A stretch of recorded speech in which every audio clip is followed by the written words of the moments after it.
is it safe to go knees over toes? We already covered this. Yes, you have to go knees over toes every time you go down the stairs, right? If you wanted to not go knees over toes down the stairs, you'd probably have to go backwards or go sideways, or do something really, really wonky, and probably hurt something else in the process by trying to not go over knees over toes. It's a ridiculous thought that you're not allowed to go knees over toes. So I really believe that, yes, it's safe to go knees over toes. And yes, you have to if you're just a normal human being, right? So the next piece is it needed? So we talked about this a little bit previously, but for the average person, why do they need their knees to go over the toes? Well, going down into a squatting position, especially if it's a deep squat, going down the stairs is another one. If you're lifting something from the ground, right? Going to a kneeling position, so kind of going down onto the knees and then right back up again. Very functional position. We use that position as a human being quite frequently, okay? Now, do we need to put a lot of load onto those positions? I'm going to argue that I don't think so, okay? For the average person, I don't think you're going to have to go knees way over the toes. You don't have to do super sissy squats. You don't have to do rock bottom squats, okay? It's not like every single human being needs to load those positions and load them heavily, okay? I don't think that's the case, all right? However, if you're working with an Olympic weightlifter, if you're working with a power lifter, do they need to have knees over the toes proficiency? Yes. They're not going to be good at their sport if they don't, okay?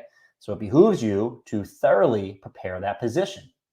Now, if you go deep squats, for the entirety of your life, or if you work manual labor for the entirety of your life, and you're in a deep, deep squat with knees way over the toes for the majority of your life, you spend a lot of time kneeling as part of your profession, is that the best for long-term knee health? I would argue probably not. We have a variety of studies that show if you compete at a very high level as an Olympic weightlifter, right? And the reason why you may get some arthritis as an elite level Olympic weightlifter might not be because the knees are over the toes. It might just be because you're pushing the envelope too much, right? Same thing goes with manual labors. To spend a ton of time in a squatting and kneeling position where the knees are way over the toes. Those folks tend to get more knee osteoarthritis that's symptomatic over the course of time, okay? I think that needs to be said. For the majority of folks, I think it's important to let them know that knees over the toes is just fine, but you can certainly overdo it. In the population I work with, it's a bunch of knuckleheads that love to go absolutely bananas with their training all the time.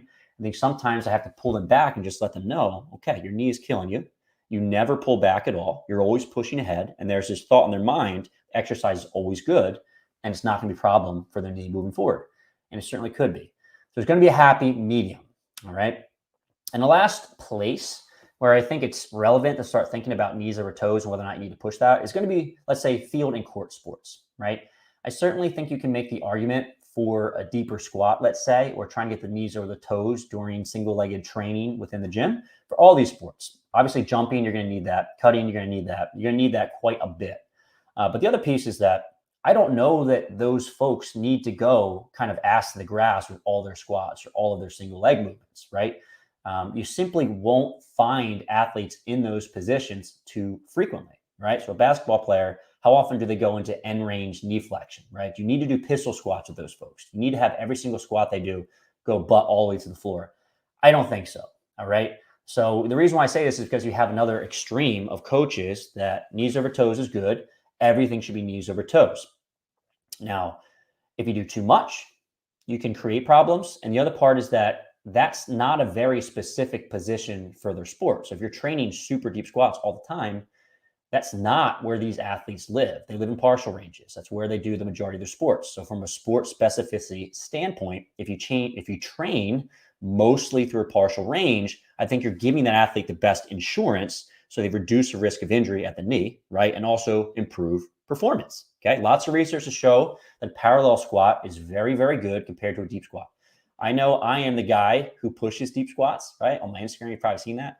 However, this is a nuanced discussion. Oftentimes a partial range is potentially better for the athletes that's in front of you. So not everyone has to go super, super deep from a performance perspective. So if you are loving what you are learning right now, I highly recommend you check out my Fitness Pain-Free episode where we go over a patellar and quadriceps tendinopathy guide. I will leave a link in the show notes. Definitely recommend checking it out. You can also click on the link right above if you're watching this on YouTube and get started watching right away.